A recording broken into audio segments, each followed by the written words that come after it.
नमस्कार, 99 न्यूज के इस बुलेटिन में आपका स्वागत है और इस वक्त आपके साथ मैं हूं दीपाली श्री। सीधे रुक करते खबरों की ओर। बाघमारा के बीसीसीएल बरोरा एरिया 1 के मुराइडी कोल्डम कई दिनों से चल रहे विवाद ने आज हिंसक झड़प का रूप ले लिया। आज सुबह पहले तो दोनों पक्षों के बीच हुई जमकर पत्थरबाजी, उसके बाद देखते ही देखते गोलीबारी भी होने लगी, जिससे वहां भगदड़ मच गई। घटना की सूचना पाकर मौके पर पहुंची बरोरा पुलिस और अतिरिक्त सुरक्षा बलों ने सभी को खदेड़ा। मौके से पुलिस ने खोखा भी बरामद किया है। फिलहाल स्थिति नियंत्रण में है। वहीं धनबाद एसएसपी असीम विक्रांत मिज और बाघमारा डीएसपी निशा मुर्मू भी मौके पर पहुंची और हालात का जायजा लिया। बाघमारा डीएसपी निशा मुर्मू ने विधि व्यवस्था के मद्देनजर अगले आदेश तक कोल्डम का काम बंद करने का आदेश दिया है। वहीं तनाव को देखते हुए मुराइडी कोल्डम पूरी तरह से पुलिस छावनी में तब्दील कर दिया गया है।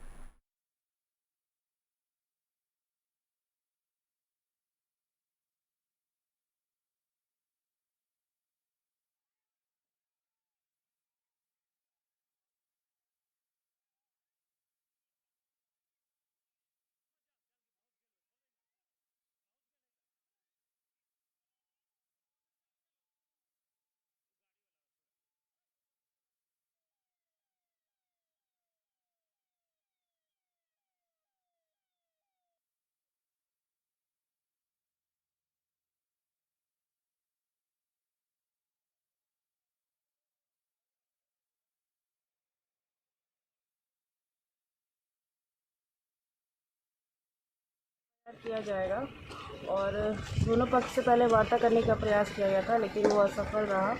आज जो दोनों के बीच जो झड़प हुआ है उसको देखते हुए लोकल सेल और बाकी का जो यहाँ काम होने वाला था कोलेरी में, वो सारा अगले आदेश तक बंद करवा दिया गया है। बाघमारा थाना क्षेत्र के बीसीएल ब्लॉक 2 में संचालित अम्बे माइनिंग प्राइवेट लिमिटेड और आउटसोर्सिंग कंपनी में देर रात 15 से 20 की संख्या में आए अपराधियों ने कई राउंड हवाई फायरिंग और बमबाजी कर दहशत फैला दिया। इतना ही नहीं, वहां खड़े एक हाईवा चालक के साथ मारपीट भी की। जब चालकों ने इसका विरोध किया तो हाईवा में आग लगा दी, जबकि 2 वाल्वो गाड़ी का शीशा फोड़कर क्षतिग्रस्त कर दिया। इस दौरान एक डोजर पर बमबाजी भी की गई। बमबाजी और फायरिंग के बाद मौजूद कर्मियों में अफरा तफरी मच गई, जिसके फायदा उठाकर अपराधी भाग निकले। घटना की सूचना पाकर क्षेत्र सीआईएसएफ बाघमारा पुलिस घटनास्थल पर पहुंचकर मामले की छानबीन में जुट गई है।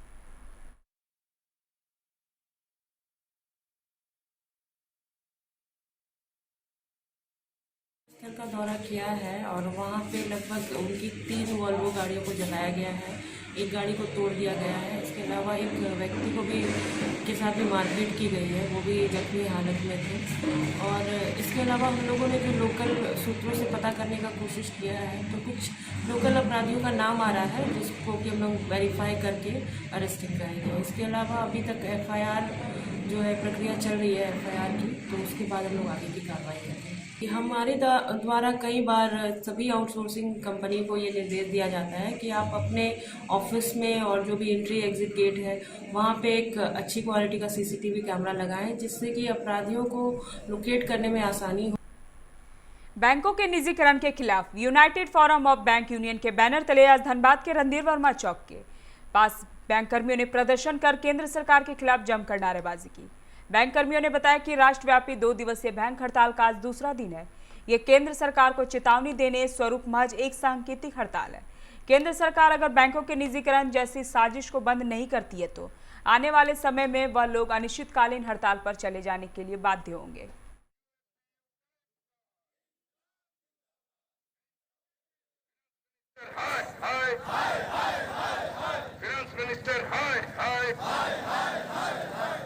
सारे श्रमिक संगठन जिंदाबाद।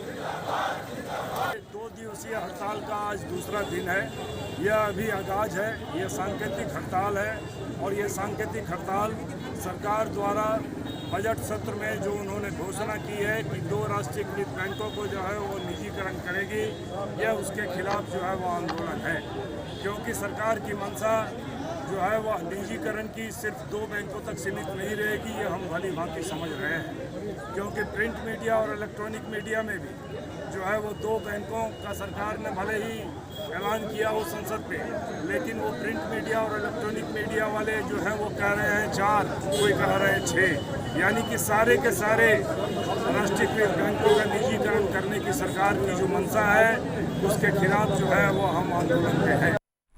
धनबाद नगर निगम ने Hirapur park market chamber of commerce के सहयोग से हीरापुर पार्क मार्केट में झारखंड प्रोफेशनल टैक्स शिविर का आयोजन किया गया, जिसमें वहां के सभी व्यवसाय को पुरानी व्यवस्था से नई व्यवस्था में माइग्रेट करने की जानकारी दी गई।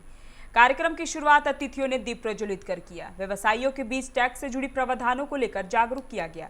इस दौरान बताया गया कि प्रोफेशनल टैक्स अप्रत्यक्ष कर जो मुख्यतः राज्य सरकार, विशेष नागरिक निकाय द्वारा सरकारी और गैर सरकारी सेवाओं में कार्यरत व्यक्ति, चार्टर्ड अकाउंट, डॉक्टर, वकील व अन्य व्यवसायिक गतिविधियों में लगे व्यापारियों पर लगाया जाता है।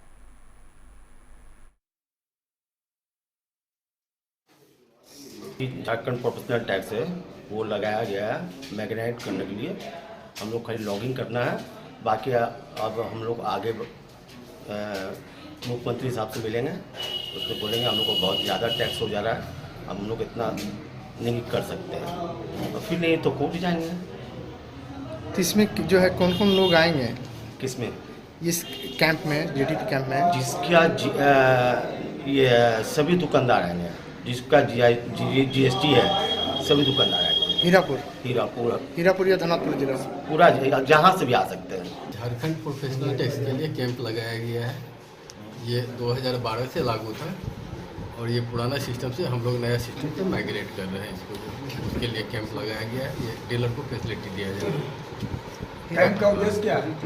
कैंप का उद्देश्य है कि डीलर जिसको नहीं समझ में आ रहा है कि कैसे करना है माइग्रेट, है ना, तो उसको हम लोग जो है अपना सारे सिस्टम के थ्रू जो है उसको माइग्रेट करवा दे रहे हैं, ताकि डीलर को कोई परेशानी नहीं है।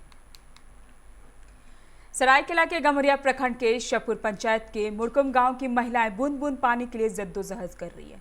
दरअसल मुड़कुम गांव में करीब 200 परिवार हैं, जहां इस गांव में कुल 5 चापाकल हैं, जिसमें से सिर्फ एक चापाकल चालू अवस्था में है, जिस पर पूरे गांव के लोग आश्रित हैं। इसी चापाकल से पूरे गांव के लोग पीने से लेकर नहाने तक के लिए पानी ले जाते हैं, जिसके लिए गांव की महिलाओं को अहले सुबह से ही बर्तन लेकर लंबी लाइन में लगनी पड़ती है, तब जाकर महिलाओं को पीने का पानी मिलता है। महिलाओं का कहना है कि पहले सप्लाई पानी मिलता था, वो भी करीब 2 महीने से बंद है। वैसे गांव में तालाब भी है, लेकिन तालाब का पानी गंदा होने के कारण महिलाएं तालाब नहीं जाती है। इधर खराब पड़े चापाकलों के रिपेयरिंग के लिए स्थानीय वार्ड पार्षद से लेकर मुखिया तक को ग्रामीणों ने समस्या से अवगत कराया, लेकिन अब तक कोई समाधान नहीं हुआ है। वहीं बीडीओ ने खराब पड़े चापाकलों को जल्दी बनाए जाने का आश्वासन दिया है।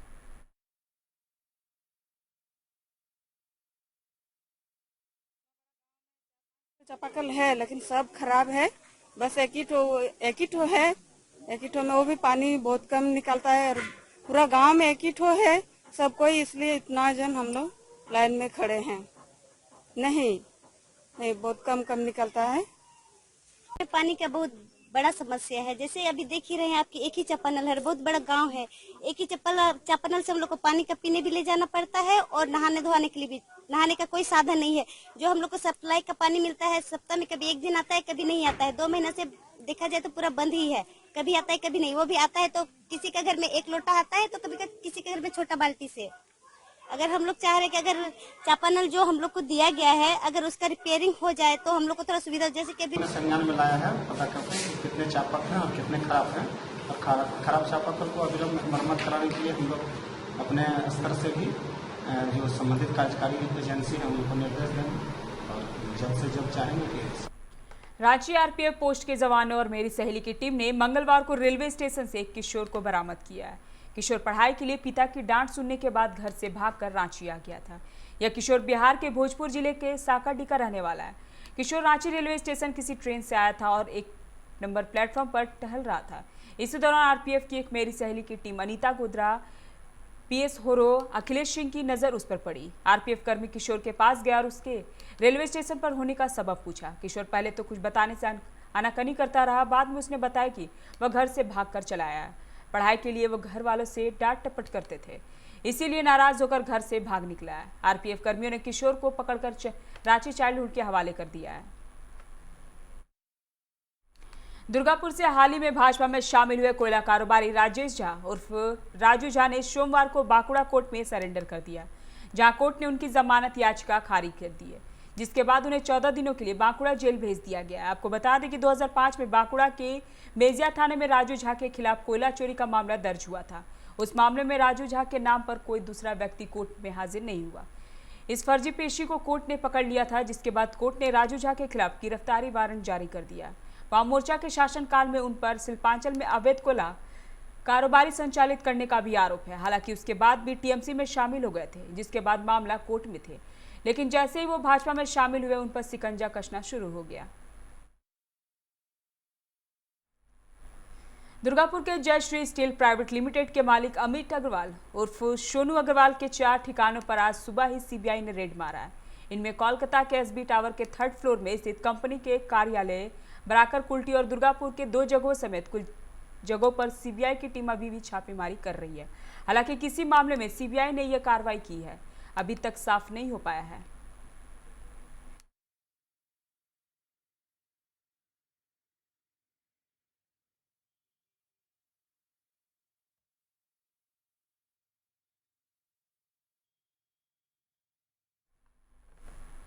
मैथन टोल प्लाजा पर सोमवार को टोल कर्मियों को हथियार दिखाकर भाग निकले ट्रक ड्राइवर को कुल्टी पुलिस ने पकड़ लिया है। बता दें कि मामले की शिकायत मैथन ओपी में की गई थी।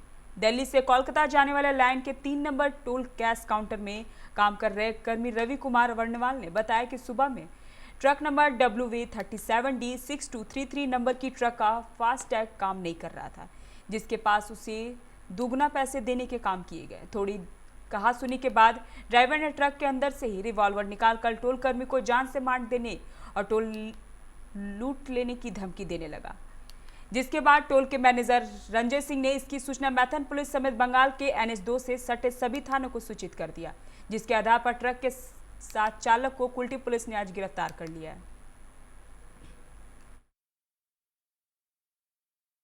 पश्चिम बंगाल में राजनीतिक हिंसा को देखते हुए भाजपा नेताओं की सुरक्षा के इंतजाम गृह मंत्रालय की ओर से किया जा रहा है, जिसके तहत गृह मंत्रालय ने राज्य के 79 भाजपा नेताओं को केंद्रीय सुरक्षा दिया। उसी क्रम में आसनसोल के पूर्व मेयर स पांडेश्वर के विधायक जितेंद्र तिवारी को 5+ केंद्रीय सुरक्षा दी गई है। इस संबंध में जितेंद्र तिवारी ने कहा कि देश के प्रत्येक मनुष्य की सुरक्षा सरकार करती है। केंद्र के विशेष जांच विभाग के पास जरूर कोई सूचना मिली होगी, उसी की जगह से केंद्रीय सुरक्षा न्याय दिया गया। उन्होंने कहा कि 5+ के 11 केंद्रीय सुरक्षा बल उनकी सुरक्षा में तैनात किए गए। वहीं विधानसभा चुनाव में उम्मीदवार के संबंध में कहा गया कि यह पार्टी तय करेगी कि उन्हें उम्मीदवार बनाया जाता है या पार्टी के लिए काम करते हैं।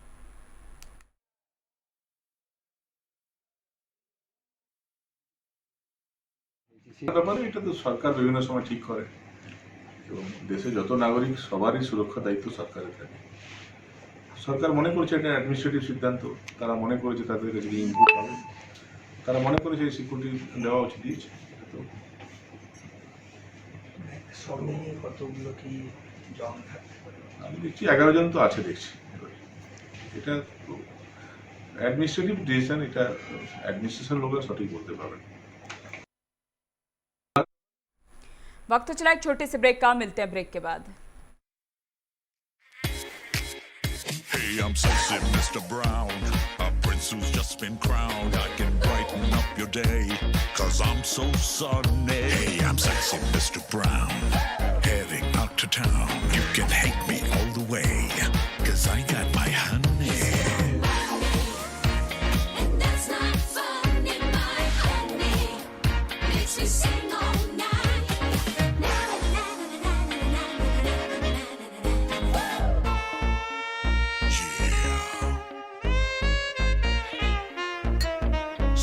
Mr. Brown. Your wait for sheer extravagance is over. Presenting Kia Carnival. Bookings open. जब अपने घर के लिए सही दरवाजे चुनने की बात हो तो चुनिए सिर्फ टाटा प्रवेश के दरवाजे, जो लकड़ी के दरवाजों से कई गुना है बेहतर। टाटा प्रवेश के दरवाजों में है स्टील की मजबूती और लकड़ी की खूबसूरती। टाटा प्रवेश के दरवाजे फ्रेम और एक्सेसरीज के साथ फैक्ट्री में तैयार किए जाते हैं। लकड़ी के दरवाजे बनाने के लिए बहुत से लोगों से संपर्क करना पड़ता है, जो कि इस समय नुकसानदायक हो सकता है। लकड़ी के दरवाजों को लगाने में 8 चरणों से गुजरना और 6 प्रकार के लोगों के संपर्क में आना होता है, जबकि टाटा प्रवेश के दरवाजों का इंस्टॉलेशन केवल 2 चरणों में हो जाता है। बस अपना दरवाजा चुनें, उसका आकार नापें और नो टच डिलीवरी पाएं। इसे हमारी प्रशिक्षित इंस्टॉलेशन टीम द्वारा लगाया जाता है, जो सैनिटाइजेशन प्रोटोकॉल्स का ख्याल रखती है। टाटा प्रवेश के दरवाजे लकड़ी के दरवाजों से कई गुना मजबूत होते हैं और आपके परिवार को सुरक्षित रखते हैं। स्टील के बने होने के कारण इन दरवाजों में स्वाभाविक रूप से न तो दीमक लगता है और न ही इनमें आग पकड़ने का डर होता है। टाटा प्रवेश के दरवाजे मेंटेनेंस फ्री और वेदर प्रूफ होते हैं। सामान्य लकड़ी के दरवाजों की तरह ये न तो सिकुड़ते फैलते हैं और न ही इनमें दरार आती है। लकड़ी के दरवाजों की गुणवत्ता और उनका टिकाऊपन प्रमाणित नहीं होता, जबकि टाटा प्रवेश के दरवाजे उम्दा फिनिश, कई डिजाइन के और 5 वर्षों की वारंटी के साथ आते हैं। एक बात और, लकड़ी के दरवाजों के लिए जंगलों की कटाई होती है, वहीं दूसरी ओर टाटा प्रवेश के दरवाजे पेड़ों को कटने से बचाते हैं तथा ये 100% रिसाइक्लेबल होते हैं। अब ये आप पर है कि आप अपने घर में कौन सा दरवाजा लगाना चाहते हैं। बेस्ट चुनिए, टाटा प्रवेश के दरवाजों और खिड़कियों को चुनिए।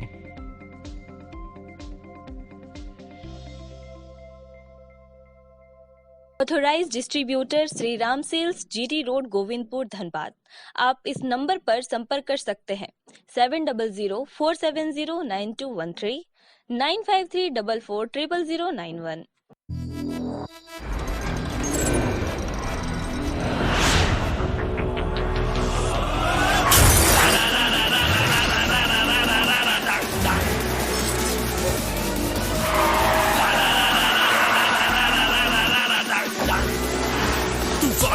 Mania flow, rumor go into your song. Can you catch me? No. Can you match me? No. Make mujhe I'll burn the roads.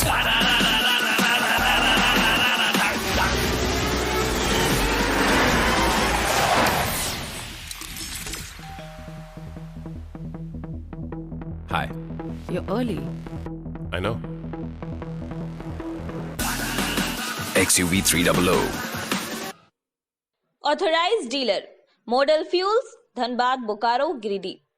आप इस नंबर पर संपर्क कर सकते हैं 8929207235, 8929207236, 9711355896। जय TMT, भरोसा अटूट एवं सुरक्षित निर्माण का।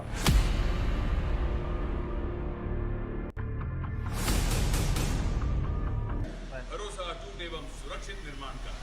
जय TMT 500D।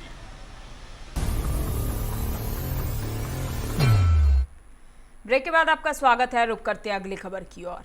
जामुड़िया विधानसभा से टीएमसी के उम्मीदवार हरिराम सिंह ने चुनाव को लेकर जनसंपर्क अभियान शुरू कर दिया है।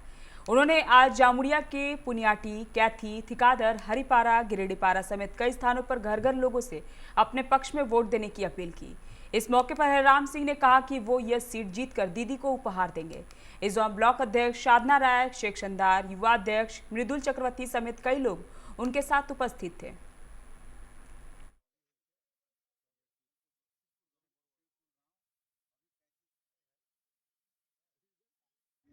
हम लोग पुनियाटी वर्कशॉप से प्रचार का कार्य जो है डोर टू डोर शुरू किए। हमने जहाँ जहाँ अपने टीम के साथ गए, रिस्पांस बहुत ही अच्छा है, लोगों में उत्साह है। लोग आकर के ही बोल रहे हैं कि ना हम तो आपके विषय में जानते हैं, आप तो नेता हैं ट्रेड यूनियन के, आपसे तो बहुत से यहाँ पर लोग जो हैं हमसे संपर्क में थे पहले, आज भी संपर्क में। मोतिहारी में दिन दहाड़े पैक्स अध्यक्ष की गोली मारकर हत्या कर दी गई। अपराधियों ने खाद दुकान में घुसकर पैक्स अध्यक्ष के सिर में गोली मारी। घटना हरिसिद्धि थाना क्षेत्र के मोतिहारी चौक पर हुई। हत्या के बाद इलाके में सनसनी मच गई। आसपास के दुकानदारों ने भाग रहे अपराधियों में से एक को पकड़कर जमकर पिटाई कर दी। गुस्साए लोगों ने अपराधियों की बाइक में आग लगा दी और अरेराज मोतिहारी रोड को जाम कर दिया। भागलपुर में बरारी घाट विक्रमशिला पुल से एक युवक कूद गया। स्थानीय लोगों ने जब देखा तो उससे बचाने की कोशिश की, लेकिन तब तक वो मोबाइल फेंक कर नदी में कूद चुका था। घाट पर स्नान कर रहे लोग उसे डूबता देख तैरते हुए इसकी ओर गए, पर तब तक वह गहरे पानी में समा चुका था। उसको मोबाइल से राहगीरों ने कुछ नंबरों पर कॉल किया तो पता चला कि वह बांका जिला के अमरपुर थाना क्षेत्र के टहरी निवासी धर्मराज उर्फ रुपेश था। पुलिस को इसकी सूचना दे दी गई है। एक तरफ देश में कोरोना महामारी के खिलाफ टीकाकरण अभियान चल रहा है, वहीं दूसरी तरफ महाराष्ट्र, पंजाब, कर्नाटक, गुजरात और तमिलनाडु में बढ़ते संक्रमण ने एक बार फिर चिंता बढ़ा दी है।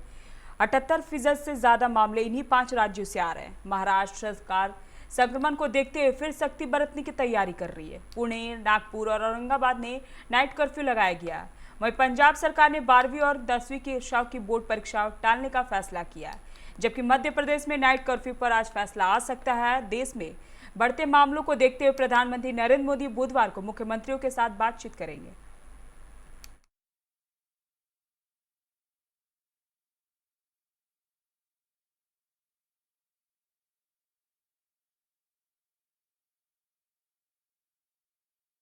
बेगूसराय में बदमाशों ने भाजपा नेता के भाई को गोली मार दी और कैश लूट लिए।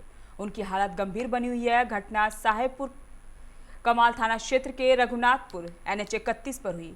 भाजपा मंडल अध्यक्ष सुमित कुमार के बड़े भाई पटना से लौट रहे थे, तभी रघुनाथपुर के पास बदमाशों ने घटना को अंजाम दिया। उन्हें 2 गोली लगी है। पेट्रोलिंग कर रहे पुलिस ने घायल को अस्पताल में भर्ती करवाया। घायल की पहचान डंडारी थाना क्षेत्र के बिशनपुर निवासी विपिन कुमार चौहान के रूप में हुई है। वह गाँव में ही CSP चलाते थे।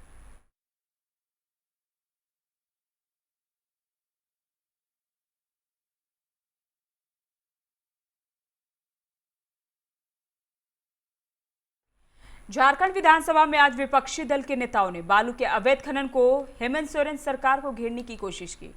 भाजपा विधायक विरंची नारायण ने सदन में अवैध बालू खनन का मामला उठाया। उन्होंने हेमंत सरकार पर आरोप लगाते हुए कहा कि सरकार बालू माफियाओं को संरक्षण दे रही है। सरकार के आदेश पर थानेदार स्थानीय लोगों के ट्रैक्टर पकड़ रहे हैं। वहीं कृषि मंत्री बादल पत्रलेख ने इसे खारिज करते हुए कहा कि सरकार ने थानेदारों को ऐसा कोई आदेश नहीं दिया है। वहीं मुख्यमंत्री हेमंत सोरेन ने सदन को आश्वस्त किया कि अप्रैल माह में बालू घाटों को ऑक्शन पूरा कर लिया जाएगा।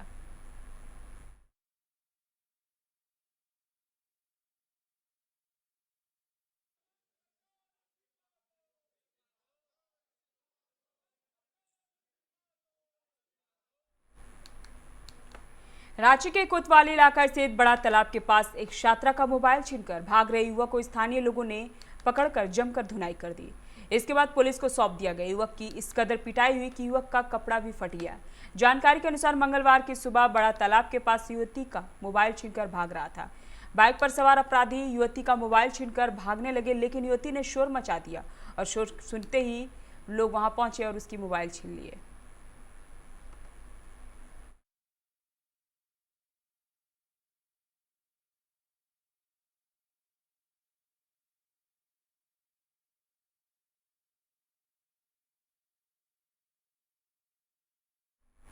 अभी के बुलेटिन में फिलहाल इतना ही। तमाम खबरों के लिए बने रहिए 99 न्यूज के साथ। नमस्कार।